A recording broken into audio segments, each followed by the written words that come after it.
Hi friends, నేను మీ అంజని. మరి ఈరోజు మన హర్రర్ వీడియోలోకి వెళ్ళబోయే ముందు నాదొక చిన్న request. For best realistic horror and thrilling experience కోసం తప్పకుండా హెడ్సెట్ని అయితే పెట్టుకోండి.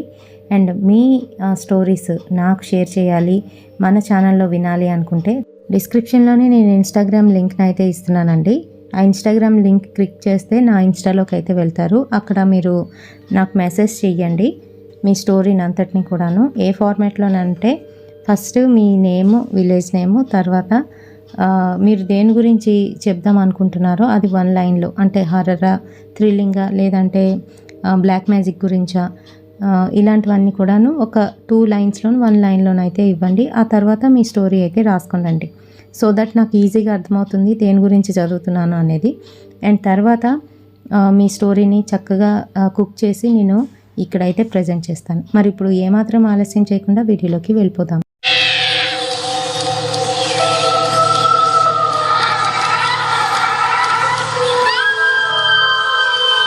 సుశాంత్, శ్రద్ధ ఇద్దరు నైట్ షో చూసి ఇంటికి అయితే వస్తున్నారు. సో వాళ్ళ ఇల్లు మల్కాపురం ఏరియాలోని లాస్ట్లోనైతే ఉంటుంది, చివరన. సో వాళ్ళ ఇంటికి వెళ్ళే దారిలోనే ఒక మున్సిపల్ కాలువ అయితే ఉంటుంది, చాలా పెద్ద కాలువ అది. సో వీళ్ళు నైట్ టైము నడుచుకొని వస్తూ చాలా బాగుంది కదా మూవీ అని మాట్లాడుకుంటున్నారు. అండ్ హర్రర్ మూవీ అయితే వాళ్ళు చూసి వస్తున్నారు. రిటర్న్ అవుతున్న సమయంలోని వాళ్ళు ఏంటంటే ఆ కాలువ దాటాలి కదా, అక్కడ ఏంటంటే ఒక అమ్మాయి కూర్చున్నట్టుగా కనిపించింది. ఆ టైంలోని ఎవరో అమ్మాయి అటు తిరిగి కూర్చుంది. వీళ్ళు దగ్గరికి వెళ్తున్న కొలది ఏంటంటే అమ్మాయి ఒకసారిగా వెనక్కి తిరిగి చూసింది.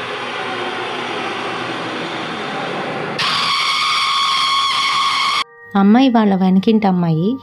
సో అమ్మాయి మొహం ఎలా ఉందనంటే మొహం నిండా ఘాట్లు పడి రక్తం కారుతూ, ఇంకా అలాగే కళ్ళు ఎర్రగానైతే ఉన్నాయి. అంటే కంప్లీట్గా కనుపాప అంతా ఎర్రగా ఉండి మధ్యలోని బ్లాక్గా అయితే కనిపిస్తుంది. అలా చూసేసరికి వీళ్ళకి చాలా భయం వేసింది. అక్కడి నుంచి పరిగెడతారు. అందులోకి వాళ్ళు హర్రర్ మూవీ చూశారు కదా, ఇంకా భయంగా అనిపిస్తుంది వాళ్ళకి. సో అలా పరిగెడుతునేటప్పుడు శ్రద్ధ ఏంటంటే స్లిప్ అయి పడిపోతుంది. తన కాళ్ళకి దెబ్బ అయితే తగులుతుంది. అండ్ అక్కడ లెగ్గిన్ కూడా కొంచెం చిరిగిపోతుంది.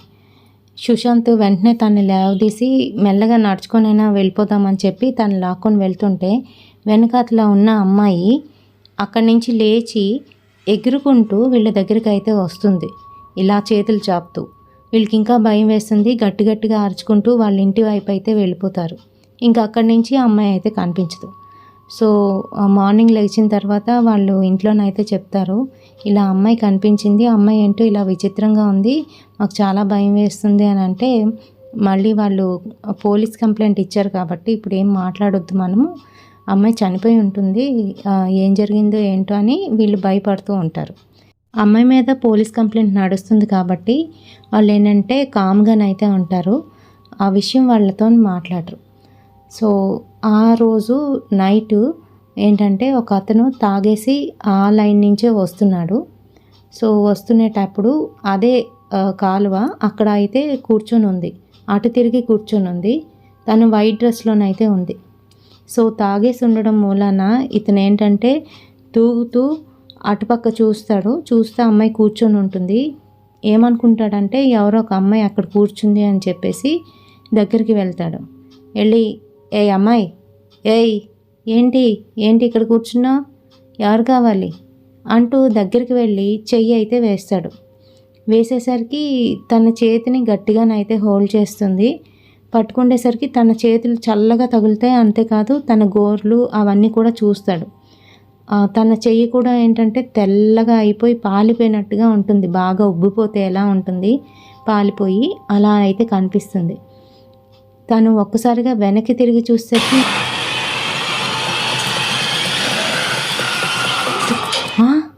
నువ్వా, వదిలే, నన్ను వదులు అంటూ వెంటనే పారిపోవడానికి అయితే ప్రయత్నిస్తూ ఉంటాడు. కానీ గట్టిగానైతే పట్టుకుంటుంది. దగ్గరికి వచ్చి గట్టిగా పీక అయితే నులిమేస్తుంది. అండ్ అలాగే తన కళ్ళు 2 కూడా పీకేసి ఆ కాలంలోకి అయితే తోసేస్తుంది. సో మర్నాడు మార్నింగ్ ఏంటంటే అక్కడ అందరూ చేరుతారు.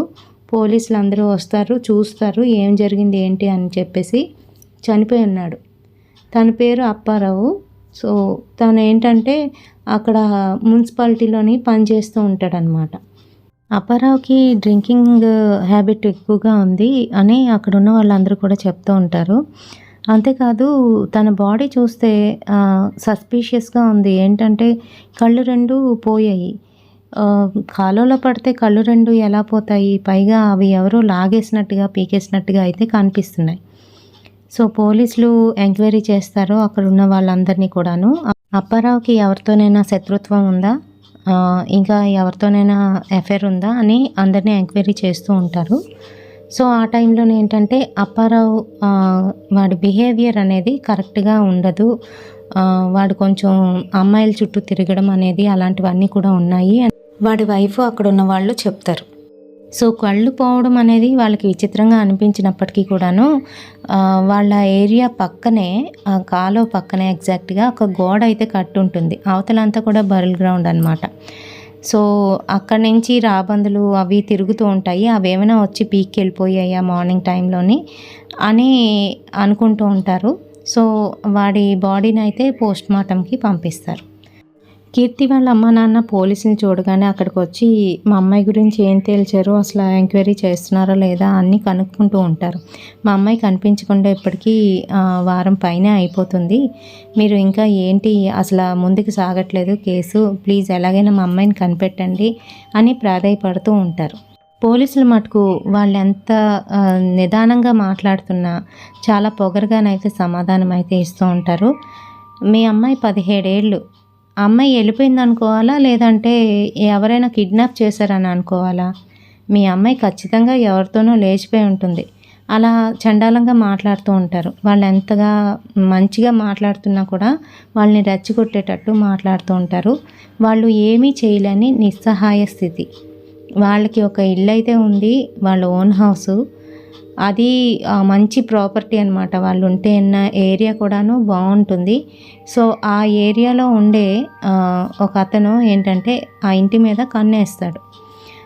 సో ఆ ఇల్లు ఎలాగైనా వాళ్ళ సొంతం చేసుకోవాలి అని చెప్పేసి ఎన్నో రకాలుగా వాళ్ళకి ఆ ఇల్లు వాళ్ళకి అమ్మేయమని చెప్తూ ఉంటాడు, తక్కువ ధరకి. అది కూడాను మేము అమ్మము, మాకు ఇదే ఆస్తి, ఇంకేం లేదు, మా పిల్లలకి పెళ్ళిళ్ళు చేయాలి మేము అమ్మము అని వాళ్ళు భీష్మించి కూర్చుంటారు.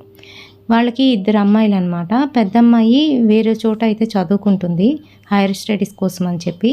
చిన్నమ్మాయి మటుకు ఇక్కడే ఉంటుంది. తనకి 17 ఏళ్ళు. తన పేరు కీర్తి. కీర్తి ఇంటర్ చదువుతుంది. తను క్లాస్లో ఫస్ట్ అండ్ అలాగే మంచి స్టూడెంట్. ఎవరితో కూడా ఎక్కువగా మాట్లాడదు, తన పని ఏదో తను చూసుకొని వెళ్ళిపోతుంది. అయితే కీర్తికి పెద్దగా ఫ్రెండ్స్ కూడా లేరు. వాళ్ళ అమ్మ నాన్నతోనే ఎక్కువగా ఉంటుంది. ఒకే ఒక బెస్ట్ ఫ్రెండ్ సుధా. వాళ్ళ ఇంటి పక్కనే అయితే ఉంటుంది, ఒక 2 ఇళ్ళు తర్వాత. సో ఇద్దరు కాలేజ్కి వెళ్ళడం రావడం అండ్ అలాగే చదువుకోవడం ఇదే పని. సో ఆ రోజు మార్నింగ్ అంతా ఎంక్వైరీలు అయితే జరుగుతాయి. ఆ తర్వాత పోలీస్ ఏంటంటే బాడీని తీసుకొని అయితే వెళ్ళిపోతారు. అండ్ పోస్ట్ మార్టం అయిన తర్వాత వాళ్ళ తాలూకా వాళ్ళకైతే అప్పచెప్పేస్తారు. సో ఆ కేసు ఏంటి మిస్టరీగానైతే ఉండిపోతుంది. సో ఒక 2 days తర్వాత ఆ ఊర్లో వాళ్ళు 2 అబ్బాయిలు ఏంటంటే ఆ ఊర్లో వాళ్ళే వేరే ఊర్లో చదువుకుంటున్నారు. వాళ్ళకి హాలిడేస్ ఇచ్చారని చెప్పేసి ప్రిపరేషన్ హాలిడేస్, ఇంటికైతే వచ్చేద్దామని ఆ రోజు మధ్యాహ్నం అయితే ఎక్కారు ట్రైన్. నైట్ 12 అవుతుంది వాళ్ళు అక్కడికి వచ్చేసరికి, ఆ ఏరియాకి వచ్చేటప్పటికి. వాళ్ళిద్దరూ ఏంటంటే ఎలా చదువుకోవాలి, ప్రిపరేషన్ హాలిడేస్ని పాడు చేయకూడదు, బాగా చదువుకోవాలి అని మాట్లాడుకుంటూ వస్తున్నారు. వస్తుంటే ఈలోగా ఎదురుగా కీర్తి అయితే కనిపిస్తుంది వాళ్ళకి. ఏ కీర్తి, ఈ టైంలోనేంటే బయటను తిరుగుతున్నావు అని అడుగుతాడు అశోక్. నేను ఈ మధ్య ఇక్కడే ఇలా తిరుగుతున్నాను అని చెప్తుంది. అదేంటి, నువ్వు ఎప్పుడు ఇక్కడే కదా ఉంటావు, అయినా నైట్ టైం నువ్వు బయటికి రావడానికి మీ మదర్ ఫాదర్ ఎలా ఒప్పుకున్నారు, పద ఇంటికి పద అని అంటూ ఉంటారు. సర్లే కానీ మీరు ఎలా చదువుతున్నారా, బాగా చదువుకుంటున్నారా అని అడుగుతుంది. అదే ప్రిపరేషన్ హాలిడేస్ ఇచ్చారే అందుకే ఇంటికి వస్తున్నావు, అయినా నువ్వేంటి నైట్ టైం బయటికే రావు, ఎంతో భయం, అలాంటిది ఇక్కడ తిరుగుతున్నావేంటి అని అంటే, లేదులే మీరు వెళ్ళండి నాకు చిన్న పని ఉంది అని చెప్తుంది. అంటే వాళ్ళకి ఏంటంటే కొత్తగా అనిపిస్తుంది అనమాట. కీర్తి అసలు ఎవరితో మాట్లాడదు అండ్ అలాగే నైట్ టైం తను బయటికి కూడా రాదు. తనకు అంత భయం. అలాంటిది ఈ టైంలో ఏంటి అని చెప్పి అశోక్ ఏంటంటే చేయి పట్టుకుంటాడు, చనువు కొలిది చేయి పట్టుకొని పద ఇంటికి దిగబెడతాను అని అంటాడు. తను చేయి పట్టుకోగానే తన చెయ్యి అంతా చల్లగానైతే తగులుతుంది తనకి. ఇదేంటి ఇంత చల్లగా ఉన్నావు, ఏసీలో నుంచి ఏమైనా వచ్చావా అని అడుగుతాడు. లేదు నన్ను వదిలేసే అని చెప్తుంది. వదిలేయి అంటే తను చెయ్యి వదలడు, ఇంకో చెయ్యి కూడా పట్టుకుంటాడు. పట్టుకునేసరికి తనకి చాలా కోపం వస్తుంది, గట్టిగా అరుస్తుంది. తన పళ్ళు ఏంటంటే జిగ్జాగ్ వేలోనైతే ఉన్నాయి. అండ్ అలాగే నోటి నుంచి రక్తం కారుతుంది, మొహం అంతా ఘాట్లతో ఉంది, ఉబ్బిపోయినట్టుగా శరీరం అయితే ఉంది. దగ్గర నుంచి అలా చూసేసరికి వీళ్ళిద్దరూ గట్టిగా అరిచి ఇంటికైతే పరుగు తీస్తారు. సో వాళ్ళ ఇంటికి వెళ్ళి తలుపులు బాధేస్తూ ఉంటారు. ఆంటీ తలుపు తీయండి, అశోక్ నేను వచ్చాము అనేసి అంటూ ఉంటాడు. వెంటనే తలుపు, ఏమైందర్రా, ఎందుకలా పరిగెట్టుకొని వస్తున్నారు, నువ్వేంటి మా ఇంటికి వస్తున్నావు, మీ ఇల్లు వెనకాతల లైన్ కదా అని అంటే, లేదంటే అర్జెంటుగా మీరు తలుపు తీయండి ముందు అంటే గ్రిల్ కూడా ఓపెన్ చేస్తుంది. సో లాన్కి అయితే వెళ్తారు. వెళ్ళిన తర్వాత వాళ్ళు భయపడిపోతూ ఇలా కీర్తి కనిపించింది, కీర్తికి ఏమైంది అసలు, అలా దెయ్యంలాగా తయారైంది, బయటని తిరుగుతుంది, గట్టిగా అరిచేసరికి తన పళ్ళు తన మొహం చూసేసరికి దెయ్యంలా కనిపించింది, కీర్తి అయినా అసలు అది అని అనుకుంటూ ఉంటారు ఇద్దరును. వాళ్ళ అమ్మతో కూడా చెప్తుంటారు, కీర్తి కనిపించకుండా పోయి వారం పైనే అవుతుందిరా, అది ఎక్కడుందో ఏంటో ఎవరికీ తెలీదు, ఈ మధ్యకాలంలోనే 2-3కి ఇలానే కనిపించిందంట, మరి ఏమైందో ఏంటో, దాని గురించి ఎంక్వైరీ చేయకుండా పోలీసులు అయితే అలా ల్యాక్ చేస్తున్నారు అని చెప్తుంది వాళ్ళ మమ్మీ. నిఖిల్కి చాలా భయం వేస్తుంది. రే అశోక్ నేను ఇక్కడే ఉంటాను రా నైట్కి అని చెప్తాడు. మీ మమ్మీ ఎదురు చూస్తుందేమోరా అని అంటే, వద్దురా బాబు బయటికి వెళ్తే ఆ కీర్తి దెయ్యం పట్టుకుంటుంది అని అంటాడు. ఊరుకోండి అలా అనకండి, పాపం అది ఎక్కడుందో ఏంటో అని బాధపడుతూ ఉంటుంది వాళ్ళ mother. And next day morning ఏంటంటే అశోక్ అయితే వాళ్ళ ఇంటికి వెళ్తాడు, కీర్తి వాళ్ళ ఇంటికి. తను ఏంటంటే కీర్తిని దూరం నుంచి చూసి చాలా ఇష్టపడుతూ ఉంటాడు. కీర్తి అంటే చాలా ఇష్టం, కానీ ఎప్పుడూ చెప్పలేదు కీర్తికి, ఎందుకంటే తను బయటికి రాదు, వచ్చినా ఏదో ఎగ్జామ్స్ కోసమో లేదంటే చదువు కోసమో మాట్లాడుతుంది, కానీ ఇంకా వేరే టాపిక్ అనేది తీసుకురాదు, ఎక్కువ కూడా మాట్లాడదు తను.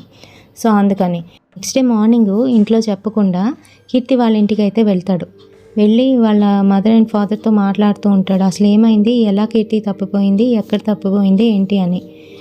ఏం చెప్పమంటావు బాబు అని వాళ్ళ అమ్మగారు ఏడుస్తూ చెప్తుందనమాట. కీర్తి కాలేజ్ నుంచి ఇంటికి త్వరగానే వచ్చేసింది. ఆ రోజు వచ్చి నా చేత గోరింటాకు కూడా పెట్టించుకుంది. ఆ రోజు భోజనం కూడా నేనే పెట్టాను దానికి. తినేసి తన రూమ్లోనైతే పడుకుంది. ఎప్పుడు పడుకుందో ఎప్పుడు లేచిందో కూడా నాకు తెలీదు. చూసేసరికి తను లేదు ఇంట్లోని. అది నిజంగా కిడ్నాపే, మాకు బాగా తెలుసు, ఎందుకంటే తన రూమ్లో ఉండే కిటికీ ఊచలు ఏవైతే ఉన్నాయో అవి కిందనైతే కోసేశారు, పైగా పైకి అడ్డంగా లాగేసి తను అందులో నుంచే పట్టుకెళ్ళిపోయారని మాకు అర్థమవుతుంది అని చెప్పి అండ్ అలాగే పోలీసులకి ఎంక్వైరీకి రమ్మంటే వాళ్ళు వచ్చి ఇల్లంతా సోదా చేశారు, కానీ తను పడుకునే రూమ్ దగ్గరికి మటుకు వెళ్ళలేదు. అసలు అదే చూడండి అక్కడే మిస్ అయ్యింది అమ్మాయి అని అంటే దాని గురించి అసలు మాట్లాడట్లేదు. ఇదంతా నాకు తెలుసు బాబు, ఇదంతా వాళ్ళు కావాలని చేస్తున్న నాటకం అని వాళ్ళ నాన్న అయితే చెప్తూ ఉంటాడు పక్క నుంచి. వాళ్ళందరూ మా ల్యాండ్ కోసం, మా ల్యాండ్ గురించి కన్నేశారు, పెద్ద వాళ్ళందరూ కూడా ఇందులో ఇన్వాల్వ్ అయి ఉన్నారు, అందుకే మా పిల్లని పట్టుకెళ్ళిపోయారు అని బాధతోనే ఏడుస్తూ ఉంటారు. ఈలోగా అక్కడ ఉన్న వాళ్ళందరూ కూడాను గట్టిగా అరుచుకుంటూ ఒక దగ్గరికి అయితే వెళ్తూ ఉంటారు. ఏమైంది అంటూ వీళ్ళు కూడా బయటకు వచ్చి అడుగుతారు. లేదండి అక్కడ కాలువ దగ్గర పెద్ద కాలువ ఉంది కదా, అక్కడ ఎవరిదో శవం దొరికిందంట, అది కూడా కుళ్ళిపోయి అసలు బాలేదు, సగం అయితే ఎముకలు గూడే కనబడుతుందంట, పదండి వెళ్ళి చూద్దామంటూ చెప్తూ ఉంటారు. 2 అంకులు వెళ్ళి చూద్దాము అని అంటే, బాబు మాకు అంత ధైర్యం లేదు, అయినా మా అమ్మాయి కాదు అది, మేము రాము, నువ్వు వెళ్ళు బాబు అని చెప్పేస్తారు. సరే అని చెప్పి అశోక్ అయితే వెళ్ళి చూస్తాడు. అక్కడ ఆ బాడీకి అయితే అసలు బట్టలు అనేవి లేవు, అండ్ అలాగే బాగా కుళ్ళిపోయి బయటికి తీసేసరికి అదంతా కూడా స్కెల్టన్ అయితే కనిపిస్తుంది అంతే, ఇంకా ఏమీ లేదు, అంతా మొత్తం బాడీ అంతా కూడాను అక్కడ పోయిందనమాట. సో అది చూడగానే పోలీసులు ఏంటంటే వస్తారు, వచ్చి ఎంక్వైరీ చేసి డిఎన్ఏ బట్టి అది ఎవరు అనేది తెలుసుకుందాం అని అంటారు. సో ఆ ఏరియాలో మిస్ అయింది ఎవరు అని అంటే కీర్తి ఒక్కరిదయ్యే. సో కీర్తి శపమేమో అనే డౌట్ మీద వాళ్ళ మదర్ అండ్ ఫాదర్ని కూడా పిలుస్తారు. వాళ్ళు అడుగుతారనమాట, మమ్మల్ని మాత్రమే ఎంక్వైరీ చేశారు, మేము సస్పెక్ట్ చేసిన వాళ్ళని ఎవరిని కూడా మీరు ఎంక్వైరీ చేయలేదు, మరి ఇప్పుడు ఎందుకు పిలుస్తున్నారు అని అంటే, మాకు శవం దొరికింది, అది మీ అమ్మాయిదే అయ్యి ఉండొచ్చు కదా, మీ డిఎన్ఏ కావాలి అని చెప్పేసి అడుగుతారు. వీళ్ళు ఇవ్వడానికి ఇష్టపడరు. ఇది ఎప్పుడైతే ఈ కేసు సిబిఐ వాళ్ళకి వెళ్తుందో అప్పుడే మేము డిఎన్ఏ ఇస్తాము, మీకు కోఆపరేట్ చేస్తాము అని చెప్తారు. కానీ వీళ్ళు ఒప్పుకోరు, చాలా హంగామా అయితే చేస్తారు పోలీసులు. ఆ నెక్స్ట్ డే నైట్ ఏంటంటే ఇద్దరు పోలీసులకి, మంచి కేడర్లో ఉన్న వాళ్ళకే, సో వాళ్ళిద్దరికి పార్టీ ఇస్తున్నాడు. ఆ మున్సిపాలిటీ పెద్ద ఎవరైతే ఉన్నాడో ఆ ఏరియాలోనే ఉంటాడు, అక్కడికి రమ్మని చెప్పాడు, వాళ్ళ ఇంటికి రమ్మని చెప్పాడు. అక్కడ పార్టీ ఇస్తున్నాడు వాళ్ళ టెర్రస్ మీద. సో వాళ్ళు అక్కడ పార్టీ అయితే చేసుకుంటారు అండ్ ఫుల్గానైతే తాగుతారు. తాగిన తర్వాత ఇలా మాట్లాడుకుంటూ ఉన్నారు, ఏంటంటే భలే మాఫీ చేశారు సార్, మీరు చేయడం వల్ల ఇంకా నాకు ఆ ప్రాబ్లమే పోయింది మొత్తానికి, మనం మంచిగా ఎంజాయ్ చేసామని మాట్లాడుకుంటూ ఉంటారు. సో అలా మాట్లాడుకునే సమయంలోనే ఏంటంటే ఒక పోలీస్ ఆయన, గట్టిగా మాట్లాడకండి, మళ్ళీ ఎవరైనా వింటే మళ్ళీ కేసు రీఓపెన్ అవుతుంది అని చెప్తాడు. సరే సార్, కానీ మీరు మటుకు చాలా హెల్ప్ చేశారు సార్, ఇప్పుడు ఆ ఇల్లు ఎలా నాకు ఇవ్వడో నేను చూస్తాను సార్ అని చెప్తూ ఉంటాడు. ఈలోగా ఏంటంటే మరొక పోలీస్ ఆఫీసరు న్యాచురల్ కాల్ అని చెప్పేసి కిందకైతే వెళ్తాడు, డాబా దిగి. వాళ్ళ ఇంటి పక్కనే ఆ మున్సిపాలిటీ కాలువ అయితే ఉంది. సో అక్కడికి వెళ్ళి సుసు చేస్తుంటాడు. ఆ టైంలోనే ఏంటంటే వెనక నుంచి ఎవరో పిలుస్తారు. ఎవరు అని చెప్పి వెనక్కి తిరిగి చూస్తాడు. చూసేసరికి కీర్తి అయితే వికృతంగా కనిపిస్తుంది. ఎలా ఉందని అంటే, వాళ్ళు చంపేటప్పుడు ఎలా అయితే తన మొహం మారిపోయిందో, మొహం నిండా గీతలు పడ్డాయో అలాగైతే కనిపిస్తుంది. అండ్ అలాగే బాగా ఉబ్బిపోయి ఉంది తన మొహం. ఆ పోలీస్ ఆఫీసర్ మెడ పట్టుకొని ఆ కాలువలోకి అయితే ముంచేస్తుంది. గట్టిగా అరవడానికి అయితే ప్రయత్నిస్తూ ఉంటాడు, కానీ ఆ అరుపులు ఎవ్వరికి వినిపించవు. అక్కడ చాలా ప్రశాంతంగానైతే ఉంటుంది. తన మటుకి తనే కాలువలో పడిపోయినట్టుగా ఉంటాడనమాట. ఈలోగా వీళ్ళు ఏంటంటే పైన పార్టీ చేసుకుంటున్న వాళ్ళు ఇంతకీ రావట్లేదు, అంతకీ రావట్లేదు, ఏమయ్యాడో అని కిందకైతే దిగి చూస్తారు. ఎక్కడ కనిపించకపోతే ఈ చక్రవర్తి గారు ఎప్పుడు పడితే అప్పుడు ఎక్కడికి పడితే అక్కడికి వెళ్ళిపోతూ ఉంటాడు. మళ్ళీ ఎవరి దగ్గరికి వెళ్ళాడో అని అనుకుంటూ, సరేలేండి సార్, నేను బయలుదేరుతాను, ఇంకా మా ఇంట్లో ఎదురు చూస్తూ ఉంటారు, లేట్ అయిపోతుంది అని చెప్తాడు. సార్, మీరు చక్రవర్తి గారు బండి మీద వచ్చినట్టున్నారు అని అంటే, అది నా బండే, పర్లేదు రండి, ఆడు నడుచుకొని వచ్చేస్తాడు అని చెప్తూ తన బండి తీసుకొని అయితే వెళ్ళిపోతాడు. వెళ్ళిపోయేసరికి ఈ మున్సిపాలిటీ పెద్ద ఎవరైతే ఉన్నాడో తన పేరు కిషోర్. ఆ కిషోర్ ఏంటంటే సరే సార్ అని చెప్పి అక్కడే నించుంటాడు. ఏంటి ఈయన ఎక్కడికి వెళ్ళిపోయాడు అని చెప్పి చుట్టూ చూస్తూ ఉంటాడు. ఈలోగా ఏంటంటే తనకి ఎవరో వెనకాతల నుంచి హలో హలో హలో అని పిలుస్తున్నట్టుగా వినిపిస్తూ ఉంటుంది. అది కూడా ఆడగొంతుతోనే. ఎవరబ్బా, ఎవరు నన్ను పిలుస్తున్నారు అని చెప్పి చుట్టూ చూస్తాడు, బట్ ఎవరు కనిపించరు. ఇదంతా నా భ్రమ అయి ఉంటుందిలే అని చెప్పి మళ్ళీ మెల్లగానైతే క్వార్టర్స్ వైపు తిరుగుతాడు. తిరిగి లోనికి వెళ్ళబోతూ ఉంటే మళ్ళీ ఎవరో పిలుస్తూ ఉంటారు, ఇటు రండి అని చెప్పేసి. ఎవరబ్బా నన్ను పిలుస్తున్నారు ఈ టైంలో ఆడవాళ్ళు అని చెప్పి అటు ఇటు చూస్తూ ఉంటాడు. ఈలోగా టెర్రస్ ఎక్కడానికి ఉండే మెట్లు ఉంటాయి కదా, అక్కడ ఎవరో ఒక అమ్మాయి శారీ కట్టుకొని అటుపక్క తిరిగి నించొని ఇలా చేత్తో రమ్మంటున్నట్టుగా సైగ చేస్తూ పైకి ఎక్కుతూ ఉంటుంది. ఎవరో అని చెప్పేసి నన్నే పిలుస్తున్నారని చెప్పి, ఏ అమ్మాయి ఆగు ఆగు అనుకొని వెనక్కి అయితే వెళ్తూ ఉంటాడు. వెళ్తూ ఉంటే ఇంకా తను మేడ ఎక్కేస్తూ ఉంటుంది. పిలిచి మరీ వెళ్ళిపోతావేంటి, ఆగవే ఆగు అంటూ చెంగు అయితే పట్టుకుంటాడు. పట్టుకున్నా కూడా వెనక్కి తిరగదు. సో వీడి దగ్గరికి వెళ్ళి ఆ అమ్మాయిని వెనక నుంచి అయితే గట్టిగా పట్టుకుంటాడు. పట్టుకునేసరికి తను తిరిగి తన తలను పట్టుకుంటుంది 2 చేతులతోని.